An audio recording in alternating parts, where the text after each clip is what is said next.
الله وبركاته.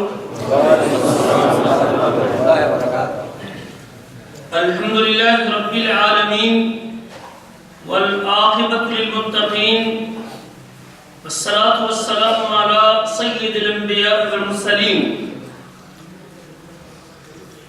أما بعد فأعوذ بالله من الشيطان الرجيم. أَمَّنْ خَلَقَ السَّمَاوَاتِ وَالْأَرْضِ وَأَنزَلَ لَكُم مِّنَ السَّمَاءِ مَاءً فَأَنبَتْنَا بِهِ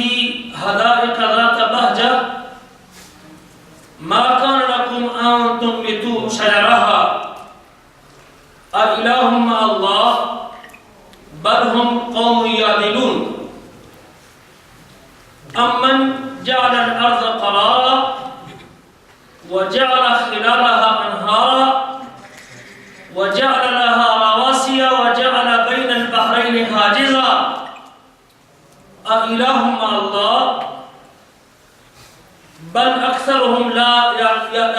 يعلمون. أمن يجيب المضطر إذا دعاه ويكشف السوء ويجعلكم خلفاء الأرض أإله مع الله قليلا ما تذكرون. أمن يهديكم في ظلمات البر والبحر ومن يرسل الرياح بشرا بين يدي رحمته أإله مع الله تعالى الله عما يشركون. أمن يبدأ الخلق ثم يعيده ومن يرزقكم من السماء والأرض أإله مع الله قل هاتوا برهانكم إن كنتم صادقين. گرامی قدر بھائیوں اور لائق احترام ساتھیوں، ہم نے پچھلے درس میں اللہ کی عبادت کے حوالے سے چند موضوعات اپنے ساتھ آپ کے سامنے رکھی تھی کہ اللہ نے مجھے اور آپ کو اپنی عبادت کے لیے پیدا کیا ہے. اللہ کی بندگی کرنا ہمارے اوپر اللہ کا حق ہے. اس کی عبادت کرنا ہماری ذمہ داری ہے. اس کی عبادت کی قسموں کو سمجھنا اور قسموں کو جاننا بھی اس ذمہ داری کے زمرے میں داخل ہے.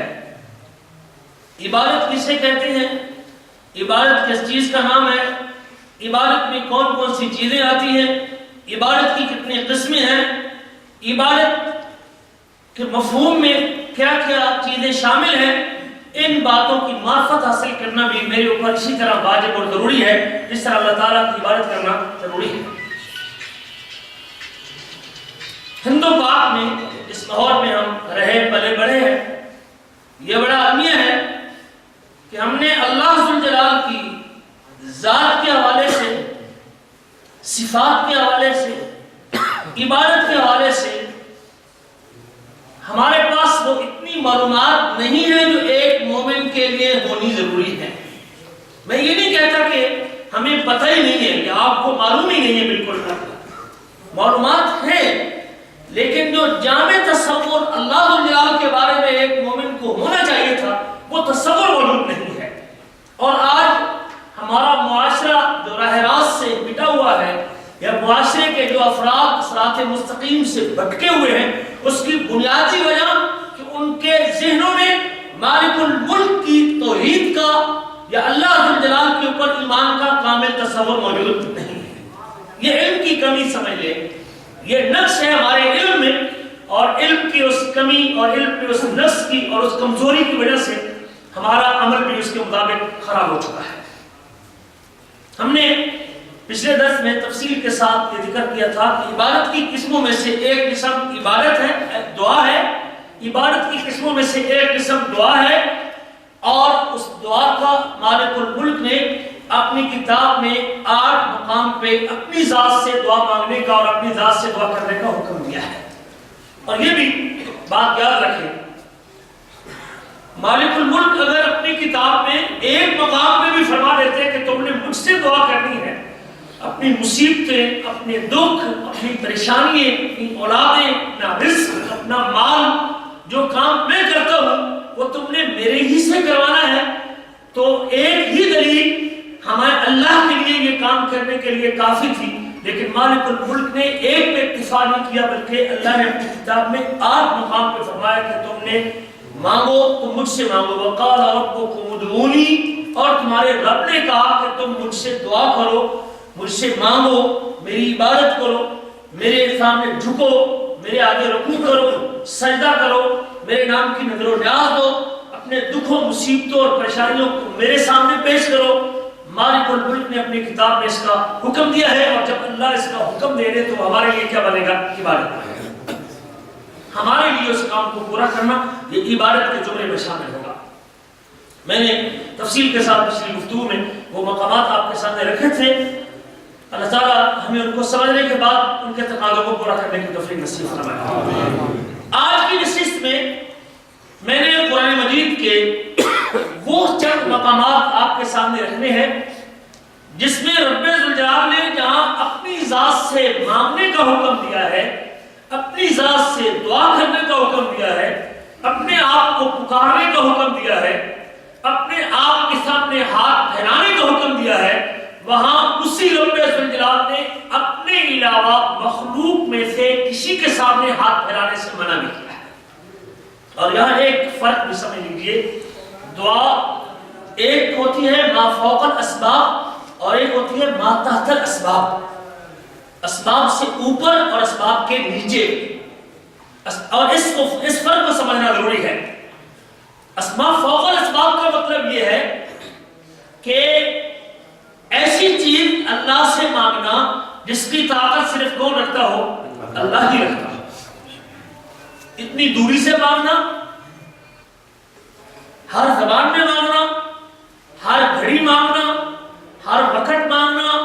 ایک وقت میں لاکھوں اور کروڑوں کا مانگنا، اور کئی زبان بولنے والوں کا مانگنا، یہ قدرت اور یہ طاقت کون رکھتا ہے؟ صرف یہ اللہ ہی رکھتا ہے۔ اتنی دوری سے میں یہاں علیحدہ میں ہوں، مالک الملک عرش بری کے اوپر ہے۔ اب میرا یہ ایمان ہے کہ اگر مجھے کوئی تکلیف ہے، مجھے کوئی دکھ ہے، مجھے بیماری ہے، میں بے اولاد ہوں، میرے گھر میں کوئی تکلیف ہے، مجھے اولاد کے حوالے سے پریشانی ہے، مجھے رزق کے حوالے سے پریشانی ہے، تو میرے یہاں بیٹھے کی میری پکار کو، میرے دکھ کو، میری مصیبت کو، میری تنگی کو اتنی دوری پہ سننے والا کون ہے؟ اللہ ہے۔ یہ صرف اللہ ہے۔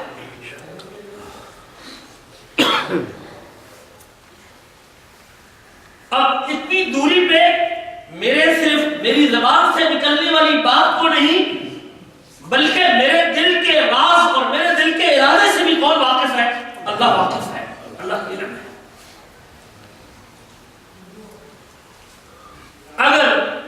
میں آپ میں سے کسی شخص سے اگر کسی چیز کا مطالبہ کرتا ہوں کہ آپ مجھے یہ موبائل اٹھا کے دے دیجئے، مجھے سردی لگ رہی ہے تو یہ چادر اتار کے مجھے دے دیجئے، میرے کان ٹھنڈے ہو رہے ہیں تو یہ ٹوپی اتار کے مجھے دے دیجئے،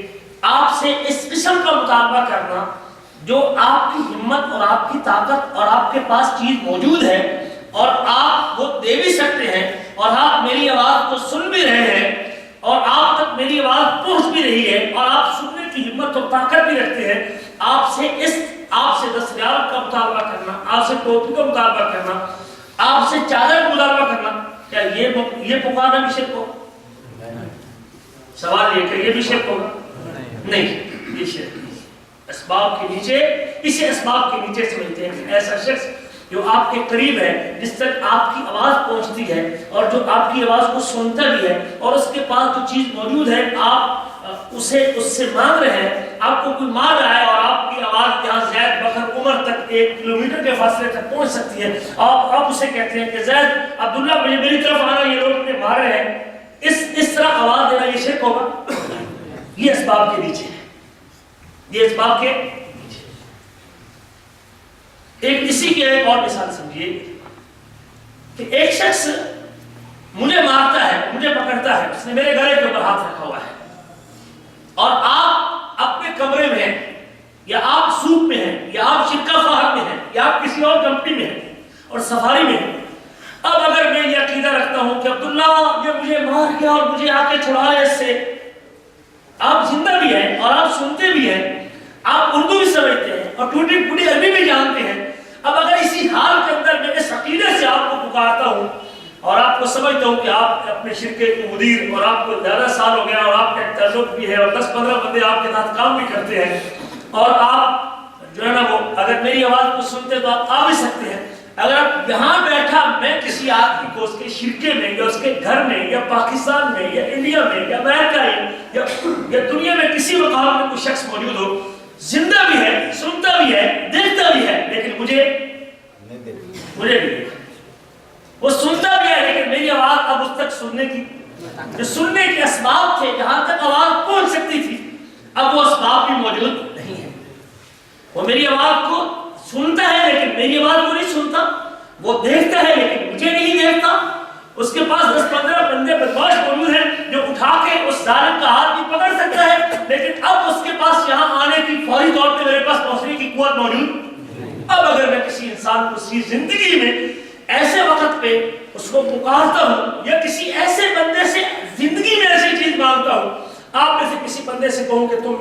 تو میرا رزق لگوا دے یا تو میری تنخواہ بڑھا دے، آپ کی زندگی میں علیحدے میں ہوتے ہوئے اگر میں اکیلے بیٹھ کے یہ کہوں کہ عبدالستار بھائی میری تنخواہ میں اضافہ کر دیجیے، جمیل بھائی آپ میری یہ پریشانی دور کر دیجیے، آپ زندہ بھی ہیں، آپ سنتے بھی ہیں اور آپ دیکھتے بھی ہیں، لیکن اگر میں آپ کو یہاں بیٹھے بیٹھے اس عقیدے سے پکارتا ہوں اور آپ سے مانگتا ہوں اور آپ سے دعا کرتا ہوں، یہ ما فوق الاسباب کے زمرے میں آئے گا۔ آپ سنتے ہیں لیکن میری بات سنتے،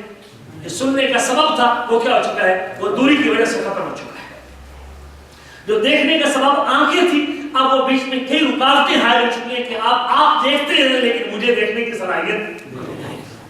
جب آپ کی وہ صلاحیتیں وہ اسباب بیچ میں ختم ہو چکے ہیں، اب اگر آپ کو یہاں بیٹھے میں پکارتا ہوں اپنی مشکل میں، اپنی مصیبت میں، اپنی پریشانی میں، اپنی بے اولادی میں، اپنے غم میں، اپنی بیماری میں، اب آپ کا پکارنا کیا ہوگا؟ اب یہ شرک ہوگا۔ اسباب کے اگر آپ دور ہیں پاکستان میں اور آپ کو فون کرتا ہوں کہ آپ میری یہ پریشانی ہے، میرے بچے کو گرفتار کر لیا گیا ہے اور بچے کو گھر سے اٹھا لیا گیا ہے، اور آپ کسی سے مل کے جا کے ذرا پتہ کریں کہ کون اٹھا کے لے گیا، یہ بھی شرک ہے؟ نہیں، یہ شرک کے زمرے میں نہیں آیا، کیونکہ اب آپ میری بات کو سن رہے ہیں اور آپ وہاں دوستوں سے مل کے وہاں تھانے تک جانے کی صلاحیت بھی رکھتے ہیں، لیکن اگر بغیر فون کرنے کے میں آپ کے بارے میں یہ تصور رکھوں کہ جمیل بھائی چھٹی گئے ہوئے ہیں اور میں اب اپنے دل میں اور یہاں اکیلا بیٹھ کے رات کے 2 بجے اٹھ کے دعا کرتا ہوں کہ جمیل بھائی میں یہاں مصیبت میں ہوں، مجھے پتا چلا ہے کہ میرا بچہ اٹھا لیا گیا اور اغوا کر لیا گیا ہے، اور آپ جا کے کسی طریقے سے اس بچے کو چھڑائیں، اور میرا یہ عقیدہ ہو کہ جمیل وہاں بیٹھا ہوا یا یہاں بیٹھا ہوا بھی جہاں بھی ہے وہ میرے بچے کو وہاں سے چھڑوا کے واپس کروا سکتا ہے، تو یہ کیا ہوگا؟ میری بات سے سمجھ آ رہی ہے؟ سادہ الفاظ میں آپ کو بات سمجھانا چاہتا ہوں۔ اسباب کے نیچے کسی چیز کا مانگنا، کسی سے 5,000 ادھارے لینا، کسی سے 10,000 مانگنا، کسی سے 1 گندم آٹا اور دانے ادھارے لینا، کسی سے 1 کلو چاول ادھارے لینا، یہ شرک نہیں ہے۔ آپ بلاتے ہیں ساتھی کو، آئیے بھائی میرے ساتھ یہ میری گاڑی اٹھوا دیجئے، یہ گاڑی کو دھکا لگا دیجئے، میری گاڑی بند ہو چکی ہے، آپ اس کو دھکا لگا دیجئے، یہ شرک ہے؟ نہیں، اس آواز دینے کو جو آپ کے بس کی بات ہے، جہاں تک آپ سن سکتے ہیں اور آپ کی ہمت اور طاقت بھی ہے اور آپ کے بس میں ہے، تب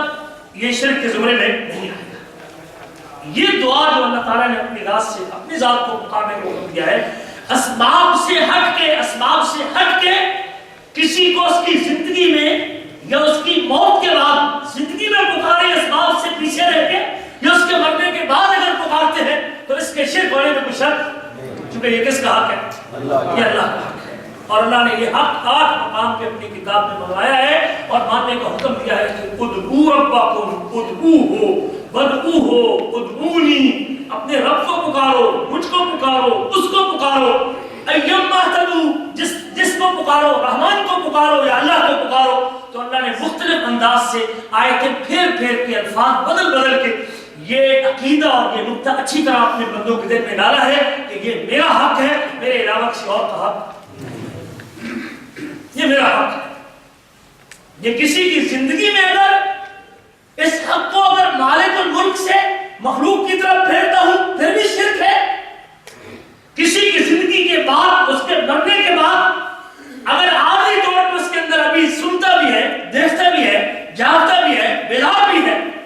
اور آپ میں سے کسی شخص کے بارے میں میرا یہ عقیدہ ہو کہ یہ میرا ساتھی اور یہ مولوی صاحب، یہ استاد صاحب، یہ محدث، یہ امام، یہ مولوی اور یہ نیک بندہ یا یہ نبی، یہ حضرت جبریل کے بارے میں اگر میرا یہ عقیدہ ہو کہ حضرت جبریل آسمان کے اوپر بیٹھے، اب وہ میری گفتگو کو یہی بیٹھے سنتا بھی ہے اور جواب بھی دیتا ہے اور وہیں سے میری ہر ضرورت کو پورا بھی کر سکتا ہے، تو پھر بھی کیا ہوگا؟ پھر بھی یہ اللہ کا بدعو اور ادعو کے لفظ سے اللہ تعالیٰ نے جو مجھے اور آپ کو پابند کیا ہے، اپنا حق یہ بتا دیا ہے کہ یہ میرا حق ہے، میرے علاوہ کسی اور کا اس کے اوپر اختیار زندگی کے اندر بھی اگر کسی شخص کو، کسی نبی کو، کسی نیک بندے کو، کسی اللہ کے ولی کو اس کی حیاتی میں جب وہ دیکھتا بھی ہے، جب وہ سنتا بھی ہے، جب بھی چلتا بھی ہے، جب وہ کھاتا بھی ہے، پھر بھی اگر میں یہ سمجھوں کہ اتنی دوری پہ وہ سن رہا ہے اور مجھے دیکھ رہا ہے اور میرے اوپر نظر کرم کر رہا ہے اور اس کی مسلسل نگاہ میرے اوپر پڑ رہی ہے اور یہ میری ورکشاپ اور میرا یہ کام یہ بس اسی کی مسلسل مانگ کا نتیجہ ہے، اسی سے تعلق کا نتیجہ ہے، یہ اسی کی دین ہے ساری کی ساری، یہ اسی کا کرم ہے اور اسی کا فضل ہے جس کی وجہ سے میرا کام چمک رہا ہے، تو اس کی شرک ہونے میں کوئی شک کوئی اختلاف ہے کسی بھائی کو تو کہہ سکتے ہیں میری بات کے ساتھ. آپ بے شک لکھ لیجئے اگر اس بات سے کوئی آدمی سمجھتا ہے کہ نہیں استاد جی یہ شرک زمرے میں نہیں آتا تو وہ اختلاف کر سکتا ہے اور مجھے دلائل کے ساتھ مجھے قائل کرے یا پھر اس کو میری بات کے اوپر قائل ہونا پڑے. آئیے صرف مالک الملک مجھے اور آپ کو نہ بھی روکتے کسی اور کو پکارنے سے، کسی اور کے مانگنے سے، مخلوق میں سے کسی کے سامنے ہاتھ پھیلانے سے، کسی کے سامنے دکھڑا بیان کرنے سے وہ منع نہ بھی کرتا تو پھر بھی اس کا حق تھا کہ ہم نے صرف اسی سے یہ عقیدہ رکھنا تھا، اس کے علاوہ مخلوق میں سے کسی اور سے نہیں. لیکن آئیے اللہ سبحانہ وتعالیٰ نے اس مسئلے کو چونکہ قوم نے گمراہ ہونا تھا اور شیطان کا سب سے بڑا داؤ لگنا تھا اور اس حوالے سے اللہ کے بندوں کو اس نے راہ راست سے بھٹکانا تھا، اللہ تعالیٰ نے آیتیں پھیر کے الفاظ بدل کے طریقہ بدل کے انداز بدل کے اس مسئلے کو سمجھایا ہے تاکہ کوئی بندہ میری عبادت سے بھٹک نہ جائے. قرآن میں اللہ نے 4 مقام پہ تو واضح لفظوں کے ساتھ اور اس کے علاوہ دوسرے مقام کے اوپر بھی اللہ تعالیٰ نے الفاظ کی تبدیلی کے ساتھ اپنے علاوہ مخلوق میں سے کسی سے دعا کرنے سے منع کیا ہے، کسی اور سے دعا کرنے سے. اور میں نے کہہ دیا ہے کہ دعا سے مراد عام ایک دوسرے کو پکارنا اور کسی کو بلانا اور کسی کو کہنا اور کسی کے سامنے اپنی پریشانی رکھنا کہ یار میرا یہ مسئلہ ہے آپ مجھے کیا مشورہ دیتے ہیں، اس طرح کسی کو بلا کے اس سے بات ڈسکس کرنا یہ شرک کے زمرے میں نہیں. بلانے سے مراد اسباب سے ہٹ کے اگر آپ یہ عقیدہ رکھ رہے ہیں کہ وہ دنیا میں جہاں کہیں بھی وہ اللہ کا نبی یا اللہ کا ولی یا اللہ کا بندہ وہ حیاتی میں دنیا میں جیتے ہوئے یا مرنے کے بعد اب وہ جہاں کہیں میں موجود ہوں وہ میرے انداز کو، میری زندگی کو، میرے طرز زندگی کو اور میری حالت کو وہ دیکھتا بھی ہے اور میں اس کو اگر پکاروں تو وہ آ بھی سکتا ہے. جیسے ایک مثال میں آپ کو دیتا ہوں، اے مولا علی شیر خدا میری کشتی پار لگا. حضرت علی اللہ کے ولی ہیں، صحابی رسول ہیں، چوتھے خلیفہ ہیں، رسول کریم کے داماد ہیں، حضرت فاطمہ الزہرا کے خامد ہیں، حسن و حسین کے بابا ہیں. کوئی شک ہے ان کی محبت ایمان کا حصہ ہے. اب اگر کوئی شخص آج 1400 سال کے بعد حضرت علی کے قبر میں جانے کے بعد جب ان کے سننے کا سسٹم اگر ان کی زندگی میں اگر کوئی شخص ان کی زندگی میں جب وہ کوفہ کے گورنر تھے 5 سال تک یا مدینہ میں اپنی زندگی گزار رہے تھے حالت ایمان اور حالت اسلام میں ایمان کے اوپر قائم رہتے ہوئے اگر کوئی اس دور میں بھی حضرت علی کو انڈیا سے پاکستان سے یا تب وہ ملک موجود نہیں تھے مشرق سے یا مغرب سے تب اگر حضرت علی کو ان کی زندگی میں آواز دیتا کہ علی آئیے آ کے میری مشکل کو دور کیجئے میری کشتی کو باہر لگا دیجئے یہ جائز تھا؟ کیا تھا؟ یہ پھر بھی شرک تھا. پھر بھی ان کی زندگی میں جب وہ سنتے تھے جب وہ جہاد کرتے تھے جب وہ کوفہ کے گورنر تھے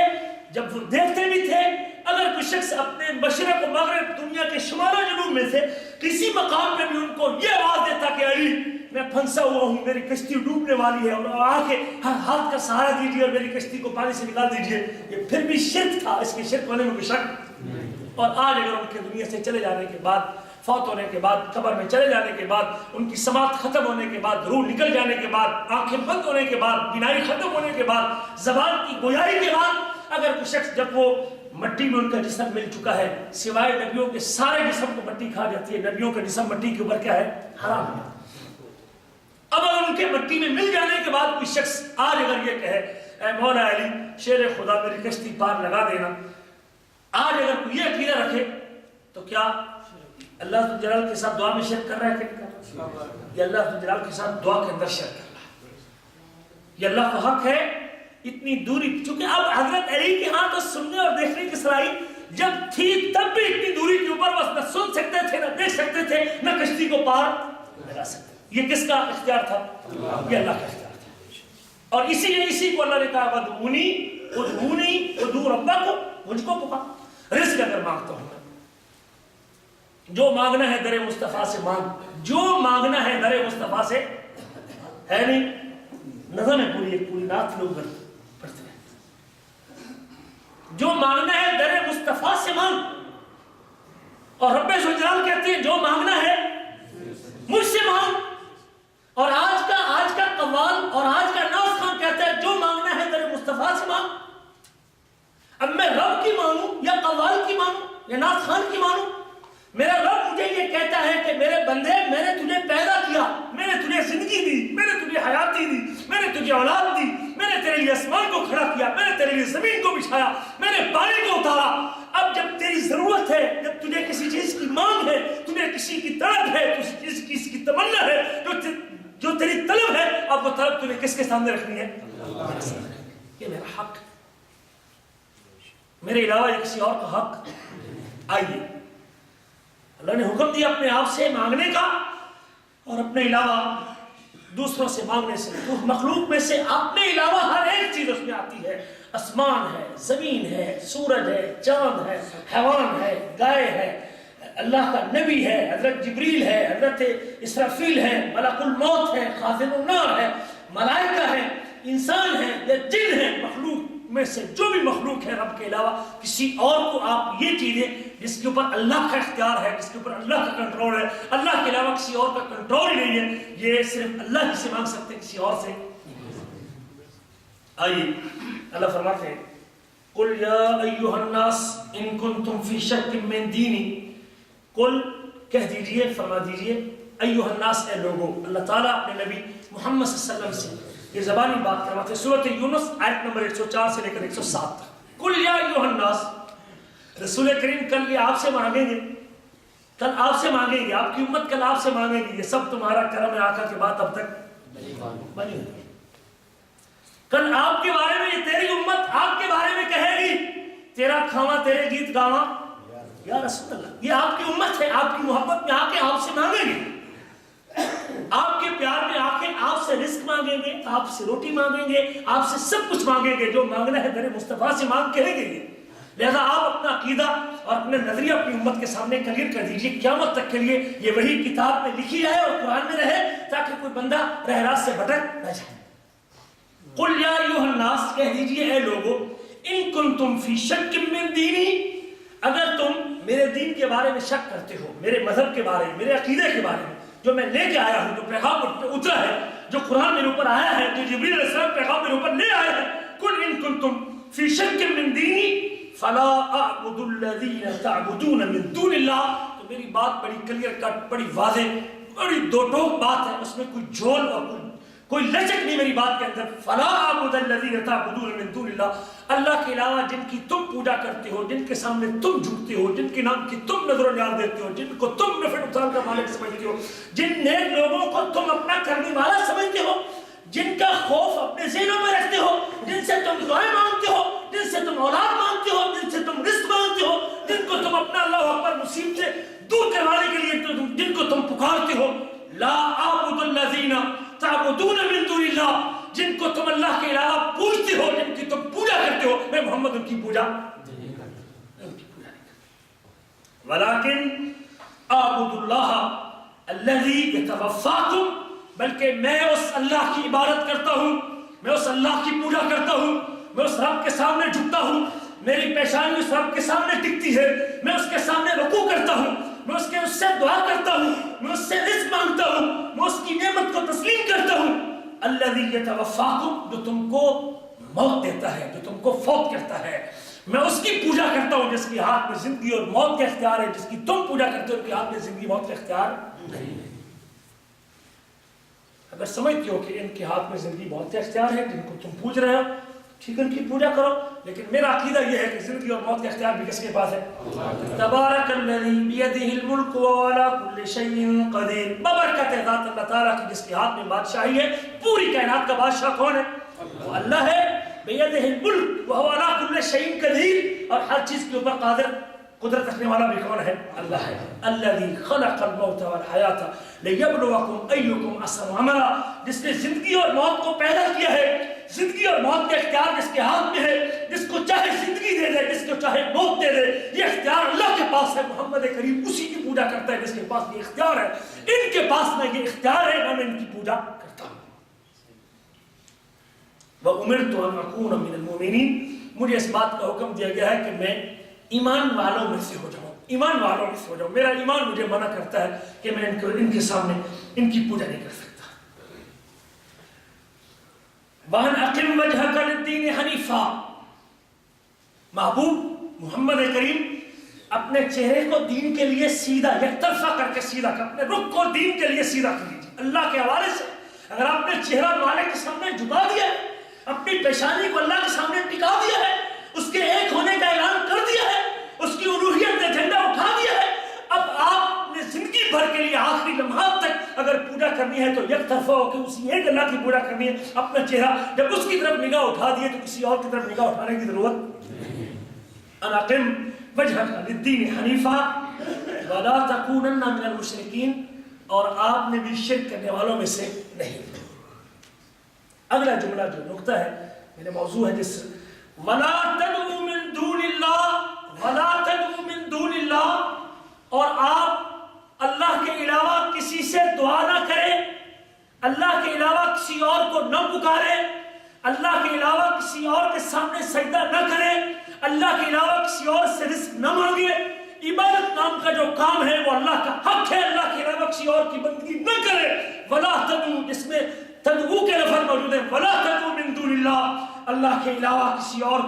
کسی اور کو نہ پکاریے۔ ما لا ينفعك ولا يضرك، جو آپ کو نفع بھی نہیں دے سکتا اور نقصان بھی نہیں دے سکتا۔ اس سے مانگیے جو نفع نقصان دینے کی صلاحیت، کس کے پاس ہے صلاحیت؟ اللہ کے پاس۔ مخلوق کے پاس نفع نقصان کی صلاحیت نہیں ہے۔ آپ اس سے نہ مانگیے، اس سے نہ پکاریے، اس کی عبادت نہ کریے، اس کے سامنے نہ جھکیے۔ وَلَا تَدْعُوا مِن دُونِ اللَّهِ مَا لَا يَنفَعُكَ وَلَا يَضُرُّكَ، محمد کریم جو آپ کو نفع بھی نہیں دے سکتا، نقصان بھی۔ فَإِن فَعَلْتَ فَإِنَّكَ إِذًا مِنَ الظَّالِمِينَ، اگر آپ بھی کر بیٹھے، نبی کریں گے نہیں، رسول کریم شرک کریں گے۔ فَإِن فَعَلْتَ، اگر آپ کر بیٹھے، اگر آپ سے ہو گیا اور آپ سے سرزد ہو گیا، فَإِن فَعَلْتَ، بس آپ نے کر دیا، فَإِنَّكَ إِذًا مِنَ الظَّالِمِينَ، تو آپ کا شمار بھی کس میں ہو جائے گا؟ ظالموں میں سے۔ کوئی گنجائش بیچ میں چھوڑی بھئی نہیں، آپ ان مکے والوں کو، ان مورتیوں کو نہ پکاریے اور ابراہیم علیہ السلام کو پکار لیجئے، آدم علیہ السلام کو پکار لیجئے، نوح علیہ السلام کو پکار لیجئے، وہ اللہ کے نیک بندے ہیں، وہ تو بڑے برگزیدہ لوگ ہیں، اور ان میں سے آپ کے ابا و اجداد ابراہیم علیہ السلام بھی ہیں، آپ کے 4 دادا کٹھے نبی ہیں، باپ کے بعد بیٹا نبی آتے ہیں، 4 پیڑھیاں ان کی نبیوں کی آتی ہے، اتنا مقدس خاندان ہے، ان کو پکار لیا کریں کبھی کبھی، تھوڑی سی گنجائش کو اللہ پاک نے دی، تھوڑی سی گنجائش نبی کریم کو، بالکل معاملہ کلیئر۔ ولا تدعوا من دون اللہ، مالک کے علاوہ کسی اور کو پکارنے کی اجازت۔ وَإِن يَمْسَسْكَ اللَّهُ بِضُرٍّ، اگر اللہ تجھے تکلیف دینا چاہے، اگر اللہ تجھے تکلیف دینا چاہے، فَلَا كَاشِفَ لَهُ، تو مالک کے علاوہ اس تکلیف کو ٹالنے والا دنیا میں اللہ کے علاوہ کوئی اس کو ٹالنے والا نہیں، اس کو دور کرنے والا نہیں۔ الا ہو سوائے اللہ کے، وَإِن يُرِدْكَ بِخَيْرٍ اور اگر اللہ تعالیٰ آپ سے بھلائی کا ارادہ چاہے، فَلَا رَادَّ لِفَضْلِهِ تو اللہ کے فضل کو کوئی ہٹا سکتا۔ اگر اللہ بھلائی کرنا چاہے رب دینا چاہے تو دنیا کی کوئی طاقت اس کے دینے کو روک سکتی نہیں، اور رب اگر تکلیف دینا چاہے تو کوئی اس تکلیف کو اللہ کے علاوہ ٹال سکتی۔ اور یہ اللہ کے نبی صلی اللہ علیہ وسلم کا عقیدہ تھا، رب نے حکم دیا اور آپ نے اس عقیدے کو کر کے اپنا کے دکھا دیا، اور آپ ہر نماز کے بعد یہ عقیدہ اس کا اظہار کرتے تھے۔ ہر نماز کے بعد اذکار جو اللہ کے نبی سے ثابت ہے ان میں سے ایک ذکر یہ بھی ہے، اللہم لا مانع لما آتیت ولا معطی لما منعت، اے اللہ لا مانع لما آتیت، جس کو تو دے دے اس کو کوئی روکنے والا نہیں، اور جس کو تو روک دے اس کو کوئی دینے والا نہیں۔ یہ رسول کریم ہر نماز کے بعد صبح شام کے اذکار میں یہ رسول کریم کے عقیدے میں شامل ہے۔ ہر نماز کے بعد اللہ جس کو تو روک دے اس کو کوئی دینے والا نہیں، اور جس کو تو دے دے اس کو کوئی روکنے والا نہیں۔ ایک حدیث کے لفظ یہ بھی، اللہم لا یأتی بالحسنات الا انت، اللہ اگر نیکی آتی ہیں، بھلائی آتی ہیں، خیر آتی ہے، مال آتا ہے، نفع آتا ہے، فائدہ ملتا ہے تو صرف تیری طرف سے ملتا ہے، صرف تیری طرف سے ملتا ہے۔ ولا يدفع السیئات الا انت، اگر کوئی مصیبتوں کو دور کرتا ہے تو وہ بھی کون ہے؟ وہ بھی تو۔ یہ رسول کریم کی دعا، اللہ اپنے نبی کو نصیحت کرتے ہیں کہ آپ نے یہ کرنا ہے۔ رسول کریم اپنا کے کر کے دکھا کے سیرت پیش کرتے ہیں اپنی امتیوں کے سامنے کہ میرا محمد کریم کا یہ عقیدہ ہے کہ دکھوں مصیبتوں کو ٹالنے والا میرے نزدیک صرف کون ہے؟ اسباب کے اوپر اتنی دوری پہ اگر کچھ دعاؤں کو سننے والا، مصیبتوں کو ٹالنے والا تو وہ صرف میرے عقیدے کے مطابق صرف اللہ کی ذات ہے، اللہ کے علاوہ کوئی اور نہیں۔ 1,24,000 اور کچھ نبی 23,099 نبی آپ سے پہلے آئے، لیکن ان میں سے کسی ایک نبی کو بھی رب ذوالجلال نے اپنے آخری نبی کو اپنی دعاؤں میں واسطے کے طور پہ پکڑنے کی اجازت نہیں۔ قرآن میں قرآن کا اگلا مقام یہ سورۃ یونس ہے، آیت نمبر 104 سے لے کر 107 تک۔ اللہ فرماتے ہیں یصیب بہ من یشاء من عبادہ، اپنا فضل نازل کرتا ہے، فضل اتارتا ہے، اپنا فضل دیتا ہے اپنے بندوں میں جس کے اوپر چاہتا ہے، وہ الغفور الرحیم، اور وہ بخشنے والا رحم کرنے والا۔ فضل دے وہ اپنی مرضی سے دیتا ہے۔ قرآن کا دوسرا مقام سورۃ الشعراء آیت نمبر 209 سے لے کر 213 تک۔ اللہ فرماتے ہیں ذکرا وما کننا ظالمین، ہم نے اگر پچھلی قوموں کو ہلاک کیا تو ہر قوم کو تب ہلاک کیا جب ان کو اندر ڈرانے والے بھیج دیے، جب تک کوئی ڈرانے والا ہم نے نہیں بھیجا تھا تب کسی قوم کو ہلاک، ان کو نصیحت کی، ان کو سمجھایا، ان کو پیغام دیا اور ان کو بتلایا کہ ہمارا پیغام ہے، عبادت کے لائق میری ذات ہے، یہ میرا رسول ہے جو تم کو میرا تعارف کروانے کے لیے آیا ہے، اور ہم نے ڈرانے والا بھیج کے قوم کے اوپر جو منکر نکلے ان کے اوپر عذاب نازل کیے، جو ایمان لے کے آئے ہم نے اپنے عذاب و طوفانوں سے ان کو بچا کے اس طرح بچا لیا جس طرح آٹے سے بال کو نکال لیا جاتا ہے۔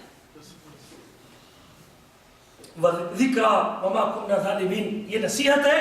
اور ہم ظلم کرنے والے نہیں، ہم ظلم کرنے والے نہیں۔ وما تنزلت به الشیاطین،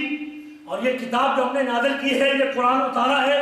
یہ رب کا اتارا ہوا ہے، اس کو شیطان لے کے نہیں آئے، اس کو شیطان لے کے نہیں اترے، یہ شیطانوں کا اتارا ہوا نہیں ہے، اس کو شیطان نہیں لے کے نازل ہوئے۔ وما ينبغي لهم وما يستطيعون، اور شیطانوں کے بس کی بات بھی نہیں ہے، شیطانوں کے بس کی بات بھی نہیں ہے، اور وہ لانے کی طاقت رکھتے ہی نہیں، شیطان یہ ہمت نہیں رکھتے کہ وہ قرآن جیسی کتاب لے کے آئے۔ یہ قرآن ہمارا اتارا ہوا ہے، اور ساتھ اگلا پیغام انہم عن السمع لمعذولون، شیطانوں کا قرآن بنا کے لے کے آنا، قرآن بنا کے لے کے آنا، قرآن گھڑ کے لے کے آنا تو دور کی بات ہے، شیطانوں کو تو اس قرآن کے سننے کی بھی اجازت، وہ تو اس کے سننے سے بھی روک دیے گئے، وہ اس کے سننے سے بھی روک دیے گئے، لے کے آنا بنا کے لے آنا تو دور کی بات ہے، شیطانوں کو تو اس قرآن کے سننے سے بھی روک دیا گیا ہے۔ فرمایا فلا تدعوا مع اللہ الہا آخر، دوسرا مقام ہے فلا تدعوا، کیا معنی ہے؟ نہ پکاریے، نہ بلائیے، نہ دعا کیجئے، نہ بندگی کیجئے، نہ عبادت کیجئے، فلا تدعوا، بس نہ پکاریے، نہ پکاریے اللہ کے ساتھ الہا آخر کسی اور معبود کو، فتکون من المعذبین، اگر آپ اللہ کے علاوہ کسی اور کو پکار بیٹھیں گے، کسی اور سے رزق، کسی اور سے اولاد، کسی اور سے مال، کسی اور سے زندگی کی دعا کر بیٹھیں گے تو پھر آپ عذاب دیے جانے والے لوگوں میں سے ہو جائیں گے۔ اللہ کے ساتھ شرک آ جائے گا، اور جب شرک آئے گا تو کیا ہوگا؟ وہ عذاب کا سبب بنے گا۔ قرآن کا تیسرا مقام ہے، سورۃ قصص ہے، آیت نمبر 87 سے لے کر 88 تک۔ اللہ فرماتے ہیں وَلَا يَسُدُّنَّكَ عَنْ آيَاتِ اللَّهِ بَعْدَ إِذْ أُنزِلَتْ إِلَيْكَ۔ یہ مکہ والے، محمد کریم یہ مکہ والے آپ کو اللہ کی ان آیتوں کے اترنے کے بعد اور اس پیغام کے آنے کے بعد، قرآن نازل ہونے کے بعد، اللہ کی آیتوں کے اتر جانے کے بعد، یہ لوگ ان آیتوں کی تبلیغ میں آپ کے راستے میں رکاوٹ نہ بنے، ان کی رکاوٹیں آپ کو روک نہ دیں، ان کی رکاوٹوں کی وجہ سے آپ اللہ کے کام سے روک نہ جائیں۔ وَلَا يَسُدَّنَّكَ عَنْ آيَاتِ اللَّهِ بَعْدَ إِذْ أُنزِلَتْ إِلَيْكَ۔ ان آیتوں کے آپ کی طرف اترنے کے بعد کہیں یہ رکاوٹیں اور یہ پریشانیاں جو آپ کے راستے میں ڈالتے ہیں، یہ کہیں آپ کو روک نہ دیں اللہ کی آیتوں سے۔ وَادْعُ إِلَىٰ رَبِّكَ، اور آپ اپنے رب کی طرف بلائیے۔ وَلَا تَكُونَنَّ مِنَ الْمُشْرِكِينَ، اور آپ شرک کرنے والوں میں سے نہ ہو جائیے۔ وَلَا تَدْعُ مَعَ اللَّهِ إِلَٰهًا آخَرَ، وَلَا تَدْعُ مَعَ اللَّهِ إِلَٰهًا آخَرَ۔ محمد کریم آپ اللہ کے ساتھ کسی اور معبود کو نہ پکاریں۔ آپ نے اگر پکارنا تو کس کو پکارنا ہے؟ اللہ کو پکارنا۔ زندگی اللہ کے ہاتھ میں، موت اللہ کے ہاتھ میں، بارش اللہ کے ہاتھ میں، چاند کی چاندنی اللہ کے ہاتھ میں، رزق اللہ کے ہاتھ میں، سورج کی گرمی اللہ کے ہاتھ میں، آسمان و زمین کا نظام اللہ کے ہاتھ میں، ہوا اور پانی اللہ کے ہاتھ میں، بارش بادل اللہ کے ہاتھ میں۔ دنیا کی کائنات کا ذرہ ذرہ اگر کسی ذات کے کنٹرول میں ہے تو وہ کون سی ذات ہے؟ الا لہ الخلق والامر۔ خبردار، اس کائنات کو پیدا کرنے والا بھی صرف اللہ ہے، اور اس کائنات کے اوپر کنٹرول کرنے والا بھی کون ہے؟ اللہ ہے۔ جب یہ اختیار صرف اسی کے پاس ہے، اس اختیار میں کوئی دوسرا شریک نہیں ہے، تو پھر جب مانگنے کی باری آئے گی، جب اس نظام کو ٹھیک کرنے کی باری آئے گی، جب اس نظام کے اندر کوئی تکلیف آئے گی، جب تیرے لیے اس نظام کے حالات مضر بنیں گے، تو اس تکلیف کو ہٹانے پہ قدرت بھی وہی رکھتا ہے جس نظام کو چلانے والا ہے، جس نظام کو چلانے والا ہے۔ اگر چلانے والا اللہ ہے، نظام کو چلانے والا اللہ ہے، سورج پہ، چاند پہ، ہوا پہ، پانی پہ، فضا پہ، بادل پہ، دنیا کی کائنات کے ذرے ذرے پہ اگر کنٹرول تو اللہ کے لیے اللہ کا مانتا ہے، تو جب تجھے کوئی اس نظام کے حالات میں سے کسی حالت سے تجھے پریشانی ملے تو اس پریشانی کو دور کرنے والا بھی کون؟ جس کے ہاتھ میں اس کائنات کا وَلَا تَدْعُوا مَعَ اللَّهِ إِلَٰهًا آخَرَ لَا إِلَٰهَ إِلَّا هُوَ۔ اس لیے اللہ کے علاوہ کسی اور کو پکارنا نہیں، کسی اور کی پوجا نہیں کرنی، اس لیے کہ اس کے علاوہ کوئی عبادت کے لائق نہیں، اس کے علاوہ کوئی عبادت کے لائق نہیں اس کے ساتھ۔ یہ بندگی ہے، اب پکارنا بندگی ہے، پکارنا عبادت ہے، پکارنا عبادت ہے، اور عبادت کے حقدار کون ہے؟ اللہ ہے۔ ما فوق اسباب سے رزق، روٹی، زندگی، حیاتی، نوکری، اولاد، بے اولادی، اس سب کے اوپر کنٹرول کس کا ہے؟ اللہ کا۔ اور یہ حق بھی کس کا ہے؟ مخلوق میں سے کسی کی زندگی میں بھی، اس کی دوری کے اوپر، اس کے فاصلے کے اوپر، یا اس کے مرنے کے بعد اگر آپ ان چیزوں میں سے کسی چیز کی نسبت مخلوق کی طرف کرتے ہیں تو آپ کا جو اللہ کے اوپر عبادت کا جو تصور تھا وہ تصور درست نہیں ہے۔ آپ کی کوئی عبادت بھی قبول نہیں ہوگی جب آپ کی یہ عقیدہ درست نہیں ہوگا کہ دعاؤں کو سننے والا کون ہے؟ اللہ ہے۔ کل شیء ہالک الا وجہہ، دنیا کی ہر چیز ہلاک ہے، دنیا کی ہر چیز، کل شیء ہالک الا وجہہ، ہر چیز ہلاک ہونے والی ہے۔ جو مخلوق ہے، آسمان ہے، سورج ہے، چاند ہے، فضا ہے، ہوا ہے، نبی ہے، ولی ہے، فرشتے ہیں، ملک ہے، جبریل ہے، میکائیل ہے، ہر چیز کیا ہے؟ فنا ہونے والی ہے کہ نہیں؟ ہر چیز فنا ہونے والی ہے، اور جو فنا ہونے والی ہے اس کو آپ پکار سوائے اس کی ذات کے، اس کے چہرے کے۔ ایک ذات ہے، سب کچھ فنا ہونے کے بعد بھی وہ باقی رہنے والا ہے، وہ کون ہے؟ یبقى وجہ ربک جلال الاکرام، تیرے رب کا چہرہ باقی بچنے والا والا ہے جو کہ عزت و اکرام والا ہے. جب باقی بچنے والا وہی ہے، باقی سب ہلاک ہونے والا، تو پھر عبادت اور دعا کے لائق بھی کون؟ اللہ کے ذات. سورۃ قصص قرآن کا چوتھا مقام جس میں اللہ فرماتے ہیں سورۃ جن آیت نمبر 18 سے لے کر 22. وَأَنَّ الْمَسَاجِدَ لِلَّهِ فَلَا تَدْعُوا مَعَ اللَّهِ. پہلے تھا تدعو اور اب ہے فلا تدعو. تدعو کا معنی آپ ایسے نہ کیجئے، مخاطب نبی کریم کو کیا ہے، مخاطب رسول کریم کو کیا ہے، منع نبی کریم کے الفاظ رسول کریم کے لیے، اور مراد اس سے امت ہے، پوری امت اس میں شامل ہے. جب نبی کو اجازت نہیں تو مجھے اجازت ہوگی؟ ختم. اب پوری امت کو مخاطب کیا ہے. وَأَنَّ الْمَسَاجِدَ لِلَّهِ، بے شک مسجد کس کے لیے؟ اللہ کے لیے، سجدے اللہ کے لیے، عبادت اللہ کے لیے. فَلَا تَدْعُوا مَعَ اللَّهِ أَحَدًا، تم اللہ کے ساتھ کسی ایک کو بھی فَلَا تَدْعُوا مَعَ اللَّهِ أَحَدًا، پس تم نہ پکارو، پس تم نہ پکارو، پس تم نہ دعا کرو، پس تم نہ مانگو، پس تم نہ عبادت کرو. فَلَا تَدْعُوا، پوری کائنات کو مخاطب کیا اللہ تعالیٰ نے. فَلَا تَدْعُوا، پس تم نہ دعا کرو، پس تم نہ مانگو، پس تم نہ رزق مانگو، نہ روٹی مانگو، نہ شفا مانگو، نہ اولاد مانگو. فَلَا تَدْعُوا مَعَ اللَّهِ، اللہ کے ساتھ أَحَدًا، کسی کوئی گنجائش تھوڑی سی، آدھا فیصد، کوئی 1%، کوئی 1% کا بھی 100 حصہ کوئی گنجائش بیچ میں نہ چھوڑی کہ نہیں اگر فلاں کو میرے ساتھ پکار لو گے تو کوئی نہیں، یہ اجازت ہے تم کو. مخلوق میں سے فلاں شخصیات ایسی ہیں جن کو کبھی کبھی ان سے بھی مانگ لیا تھا، کوئی اجازت نہیں ہے اللہ تعالیٰ. یہ چوتھا مقام ہے قرآن مجید کا. 8 مقام پہ کہا کہ مجھ سے مانگو، اور 4 مقام پہ کہا کہ میرے علاوہ کسی اور سے کسی اور سے. کوئی آدمی کہہ سکتا ہے کہ اللہ نے اپنی ذات سے مانگنے کا حکم دیا ہے، اس نے کہاں منع کیا ہے کہ تم نبی سے نہ مانگو، ولی سے نہ مانگو، فرشتوں سے نہ مانگو، پیر سے نہ مانگو. ہندو کہے گا گائے سے نہ مانگو، کہاں منع کیا اس نے؟ سورج سے نہ مانگو، چاند سے نہ مانگو. ہم کہیں گے قرآن مجید نے 4 مقام پہ جہاں اپنی ذات سے مانگنے کا حکم دیا، وہاں اپنے علاوہ پوری مخلوق سے مانگنے سے منع کر دیا. ساتھ ساتھ بتا دیا وَأَنَّهُ لَمَّا قَامَ عَبْدُ اللَّهِ، اور بے شک جب اللہ کا بندہ کھڑا ہوا، يَدْعُوهُ، جب اللہ کا بندہ اس کو پکارنے لگا، جب اللہ کا بندہ اس سے مانگنے لگا. کون؟ محمد صلی اللہ علیہ وسلم مکہ کی وادی میں جہاں 360 بتوں کو پوجتے تھے. 360 جب 360 نیک لوگوں کے سامنے جھکتے تھے، 360 نیک لوگوں کے بت بنا کے ان سے اولادیں مانگتے تھے، ان سے رزق مانگتے تھے، نفع نقصان کا مالک سمجھتے تھے. یہ اللہ کا بندہ اس ماحول میں کھڑا ہوتا ہے، اللہ کا بندہ کھڑا ہوتا ہے اور کہتا ہے کہ یہ بندگی کے لائق نہیں، یہ پکارنے کے لائق نہیں، یہ پکارنے کے لائق کس کی ذات ہے؟ اللہ کی ذات ہے. انہ لما قام عبد اللہ، بے شک جب اللہ کا بندہ کھڑا ہوا، یدعوہ، اس کو پکارنے لگا، اس کو یدعوہ، اس سے دعا کرنے لگا، اس کو پکارنے لگا کہ مصیبتیں یہ نہیں ٹالتے، مصیبتیں وہ ٹالتا ہے، اولاد یہ نہیں دیتے، اولاد وہ دیتا ہے، دکھ یہ دور نہیں کرتے، دکھ وہ دور کرتا ہے،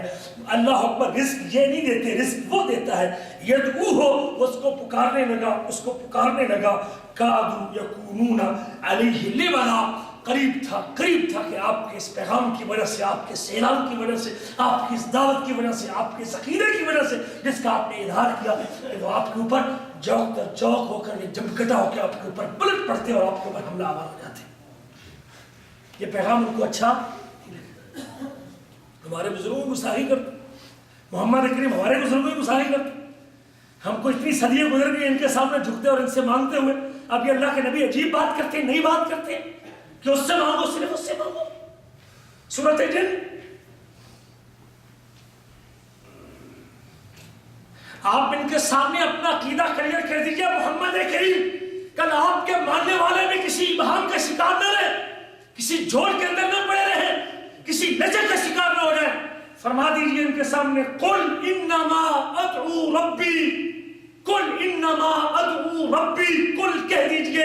انما ادعو ربی، بے شک میں مانگتا ہوں، دعا کرتا ہوں، سوال کرتا ہوں، التجا کرتا ہوں، دکھڑا پیش کرتا ہوں، مصیبت کا حل چاہتا ہوں، دکھ کی دوری چاہتا ہوں، اولاد چاہتا ہوں، رزق چاہتا ہوں، تو کس سے مانگتا ہوں؟ ربی ادعو ربی انما ادعو ربی، بے شک میں مانگتا ہوں تو اپنے رب سے مانگتا ہوں، دعا کرتا ہوں تو اپنے رب سے مانگتا ہوں۔ یہ محمد کریم کا عقیدہ ہے۔ ان مشرکین مکہ کے سامنے، ان 360 بتوں کے سامنے، جھکنے والوں کے سامنے آپ اعلان کر دیجئے قل انما ادعو ربی، کہہ دیجئے کہ میں اپنے رب سے دعا کرتا ہوں، جب بھی مانگتا ہوں کس سے مانگتا ہوں؟ عمر بن خطاب کے ایمان لانے کا مسئلہ ہو تو ہاتھ کس کے سامنے اٹھائے؟ جنگ بدر میں مدد لینے کا مسئلہ ہو تو ہاتھ کس سے سامنے اٹھائے؟ اور عمر کا دل کس کی انگلیوں میں تھا؟ عمر بن خطاب نے یہ نہیں کہا عمر آ جا مسلمان ہو جا تو، بلکہ مالک پتہ تھا کہ ہدایت کے اوپر اختیار کس کا ہے؟ محمد کا اختیار۔ وہ چاہے تو عمر بن خطاب کو نبی کریم کی دعا کے اوپر ہدایت دے دے، چاہے تو رسول کریم کی ہدایت مانگنے کے بعد بھی چاچے کو جہنم کے اندر مار دے۔ مرضی کس کی ہے؟ مرضی اللہ کی چلتی۔ بدر کے موقع پہ جب حالات دیکھیں کہ 1000 کا لشکر ہے، کسی ایک بابے کو، بزرگ کو، دادے کو، پردادے کو، شکر دادے کو 1,23,000 کسی ایک نبی کو آواز دی محمد کریم نے، اللہ میں تجھے آدم علیہ السلام سے لے کر عیسیٰ علیہ السلام تک ہم تو ایک کے ایک کا واسطہ دیتے ہیں، رسول کریم 1,23,099 نبیوں کا واسطہ دے کے کہتے ہیں اللہ ان کے صدقے آج بدر میں ہم کو فتح نصیب کیا آپ نے۔ بدر میں 1000 کا لشکر، ہم تو 313 آدمی، ہمارے پاس 1 اونٹ اور 2 گھوڑے اور ہمارے پاس نہ تلوار نہ لڑنے کے لیے کوئی ہتھیار ہے، اللہ ان 1,23,099 نبیوں کا تجھ کو واسطہ ہے، اور میں ان نبیوں اللہ کے نبیوں، اللہ کے بندوں، میرے سے پہلے تم گزر گئے اور میرے داداؤ پر داداؤ، میں تجھ سے کہتا ہوں کہ آ کے ہم کو فتح نصیب کر دو۔ کیا اللہ کا رسول نے دعا کی، کس سے کی؟ انما ادعو ربی، میں مانگتا ہوں تو کس سے مانگتا ہوں؟ ہاں گھوڑے ساتھیوں کو جمع کرنا یہ اسباب کے نیچے ہے، یہ اسباب کے 313 بندوں کو جمع کرنا یہ اسباب کے نیچے ہے، لیکن اسباب جمع کرنے کے بعد جو بس کی بات ہے وہ اختیار میں لانے کے بعد اس کو استعمال کرنے کے بعد اب معاملہ کس کے سپرد؟ اب اللہ کے سپرد۔ انما ادعو ربی ولا اشرک به احدا، ولا اشرک به، میں اس اللہ کے ساتھ کسی ایک کو بھی شریک میں نہیں شریک کرتا۔ بڑا کلیئر سا عقیدہ ہے رسول کریم صلی اللہ علیہ وسلم۔ اور اللہ کی قسم نبی کریم صلی اللہ علیہ وسلم کی جس کو سیرت سمجھ آ رہا ہے نا، وہ عقیدے میں اتنا پختہ ہو جاتا ہے کہ اس کی گردن کر سکتی ہے لیکن وہ رب کے علاوہ کسی اور سے دعا نہیں کر سکتی۔ 24 گھنٹے کا معمول اگر کبھی نبی کریم کا آپ چیک کریں نا، آپ صبح اٹھنے سے لے کر رات سونے تک آپ حسن مسلم دعا اٹھا کے چیک کریں، اور اس نیت کے ساتھ کہ رسول کریم اللہ تعالیٰ کے ساتھ کس قدر مخلص سے اور کس قدر اپنے اللہ سے مانگتے تھے۔ انما ادعو ربی صحیح معنی میں تب سمجھ آئے گا جب آپ رسول کریم کے 24 گھنٹے کا معمول چیک کریں گے کہ رسول کریم کس انداز سے اپنے اللہ سے دعا کرتے تھے۔ انما ادعو ربی ولا اشرک به احدا، میں اس کے ساتھ کسی کو شریک۔ اس سے کیا پتہ چلا؟ اگر کوئی رب کے ہوتے ہوئے اللہ سے مانگتے ہوئے مخلوق سے بھی مانگتا ہے تو وہ کیا کرتا ہے؟ شرک کرتا ہے۔ رسول کریم کہتے ہیں میں اللہ سے مانگتا ہوں اور اس کے ساتھ کسی کو شریک، اگر کسی اور سے مانگوں تو کیا ہوگا؟ شرک ہوگا۔ ولا اشرک به احدا قل انی لا املک، یہ اگلے موضوع سے تعلق رکھتی ہے آیت۔ اگلا موضوع ہے قل انی لا املک، قل کہہ دیجئے انی لا املک، میں مالک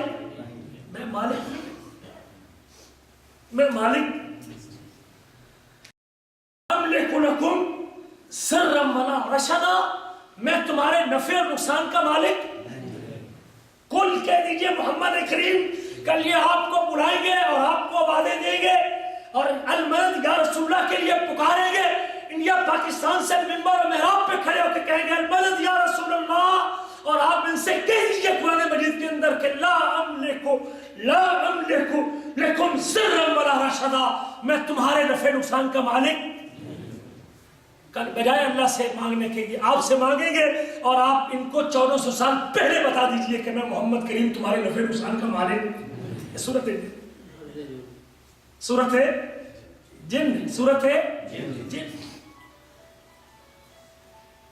میں تمہارے نفع نقصان کا مالک نہیں ہوں، میں تمہارے نفع نقصان کا مالک نہیں ہوں۔ قل انی لن یجیرنی من اللہ احد، مجھے بھی اللہ کے علاوہ کوئی پناہ دینے والا،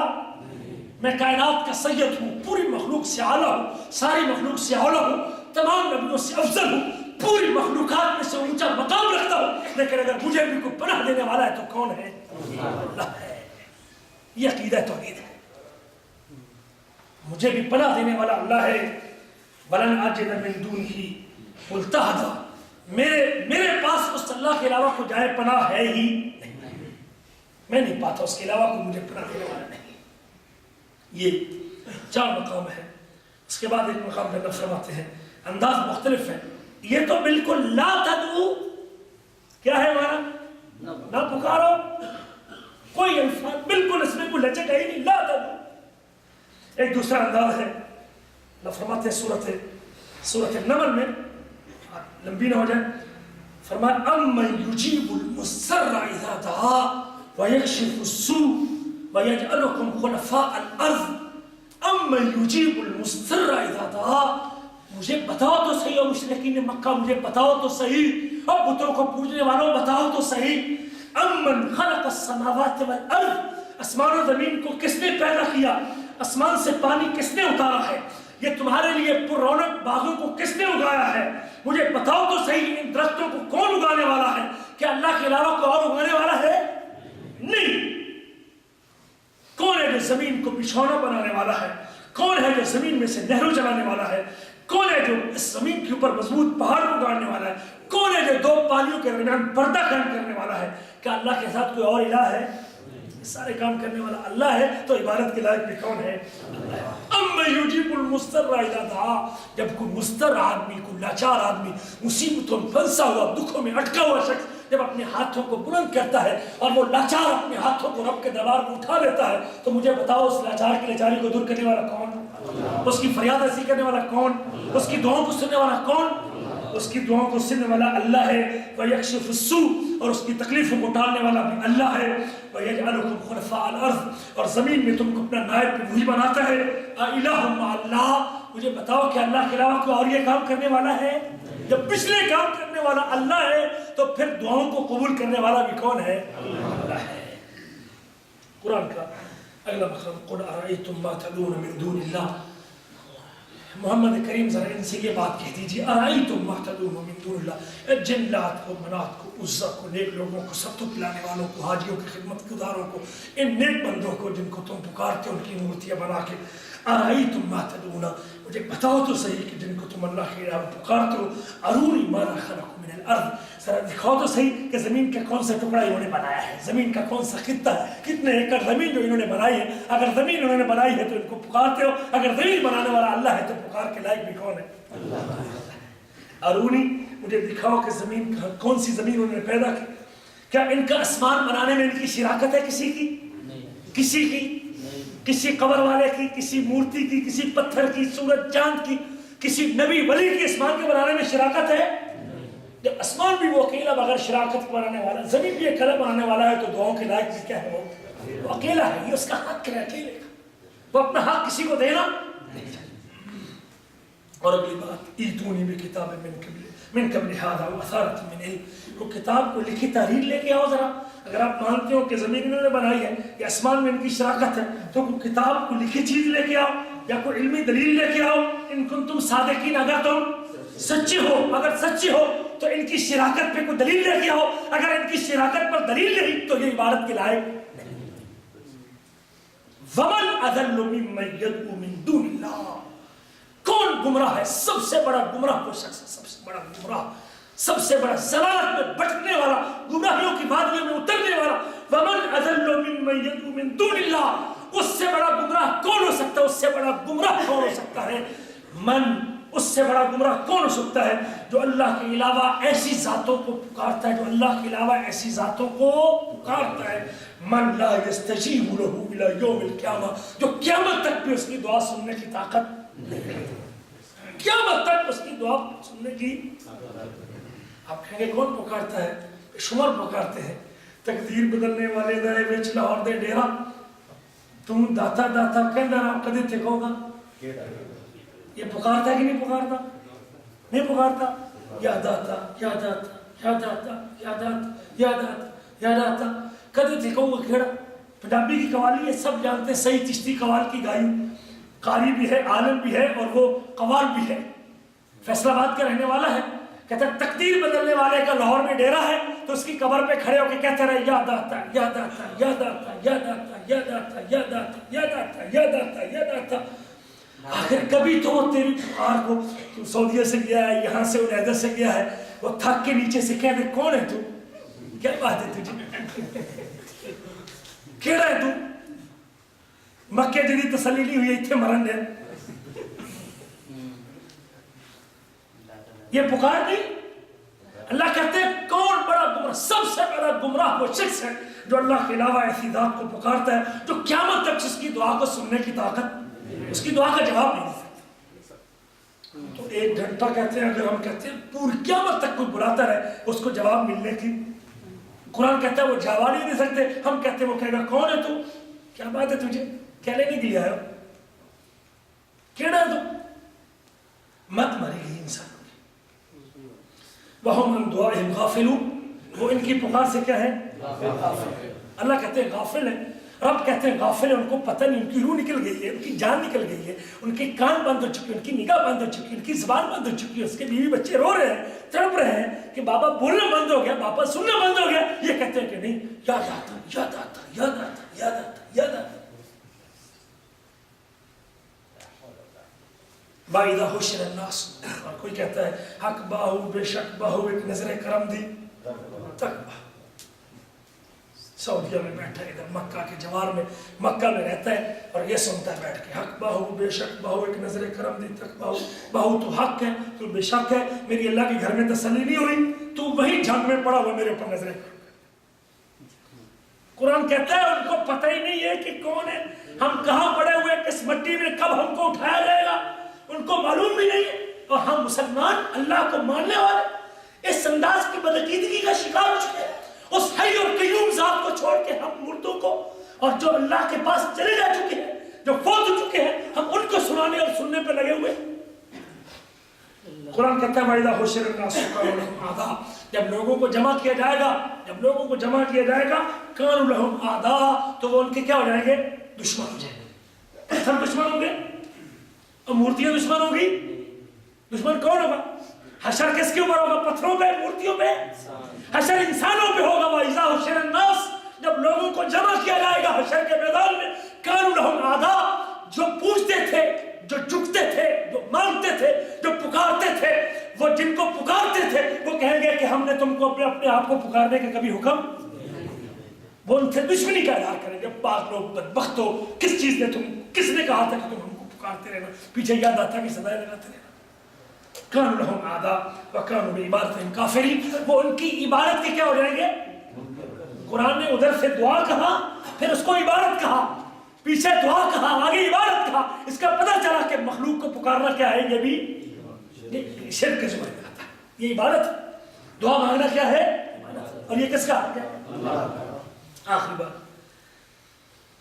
اللہ فرماتے ہیں سورۃ مومنون ہے وَمَن يَدْعُ مَعَ اللَّهِ إِلَٰهًا آخَرَ جو اللہ کے علاوہ کسی اور معبود کو پکارتا ہے لا برہان لہ جس کی کوئی دلیل نہیں ہے جس کی کوئی دلیل نہیں فَإِنَّمَا حِسَابُهُ عِندَ رَبِّهِ اس کا حساب کس کے پاس ہوگا اس کے رب کے پاس ہوگا آج بات سمجھ نہیں آتی تو حساب قیامت کے دن رب کے پاس ہوگا إِنَّهُ لَا يُفْلِحُ الْكَافِرُونَ جو کافر ہے وہ کبھی فلاح نہیں پا سکتے جو کافر ہے وہ کبھی فلاح نہیں پا سکتے جو رب کے علاوہ کسی اور کو پکارتا ہے وہ کافر ہے اور کافر کبھی فلاح نہیں تو آج کی نشست میں یہی میرا مقصود تھا کہ جہاں اللہ نے 8 مقام پہ اپنی ذات سے مانگنے کا حکم دیا ہے اسباب سے اوپر رزق مال اولاد نعمت رزق دولت نوکری زندگی حیاتی جہاں اللہ تعالیٰ نے اپنے سے مانگنے کا حکم دیا ہے وہاں اللہ نے اپنی کتاب میں 4 مقام پہ صراحت کے ساتھ اور 3 مقام پہ الفاظ کی تبدیلی کے ساتھ اپنے علاوہ کسی اور سے مانگنے سے یہ 2 باتیں یاد رکھنا تیسری بات انشاءاللہ کہ اللہ کے نیک بندے اور اللہ کے نیک لوگ انبیاء کرام جن کی زندگی ہمارے لیے نمونہ اور جن کے قصے اللہ نے بیان کیے ہیں وہ زندگی بھر کس سے مانگتے تھے وہ اگلا موضوع ہوگا ہمارا انبیاء کا وہ دعائیں آپ کے سامنے ہم رکھیں گے کہ آدم علیہ السلام سے لے کر نبی آخر الزمان تک جب بھی کسی نے مانگا کس سے مانگا اور کیا کسی ایک نے بھی اپنی دعا میں کسی کسی کی شخصیت کا واسطہ دیا کہ نہیں دیا، یہ تفصیلی موضوع ہے انشاءاللہ اگلے درس میں ہوگا. اور اس کے بعد ایک چوتھا درس بھی ہوگا کہ جن سے ہم مانگتے ہیں اللہ کے علاوہ کیا یہ دینے کی صلاحیت بھی رکھتے ہیں کہ یہ بھی ایک سوال ہے جس کو قرآن نے ذکر کیا. تو اللہ سے دعا ہے کہ اللہ تعالیٰ ہمیں اپنے رب کے حوالے سے جو عبادت ہے اس کو سمجھنے کے اللہ ہم کو توفیق نصیب. تو میرے عزیزوں اس لیے اس موضوع کو شروع کیا ہے. کل قیامت کے دن آپ میں سے کسی کا گریبان نہ ہو اور کسی کا ہاتھ نہ ہو اور ہمارا گریبان نہ ہو، اور آپ یہ نہ کہیں کہ ہمیں اللہ کی توحید کے یہ مسائل آپ نے کیوں نہ بتائے تھے ہم کو اور ہم کو کیوں نہیں سمجھائے تھے. میں نے سادہ الفاظ میں اور آسان انداز میں آپ بھائیوں کو سمجھانے کی کوشش کی ہے. اللہ ہمیں اپنے رب کی توحید کو سمجھنے کی توفیق نصیب.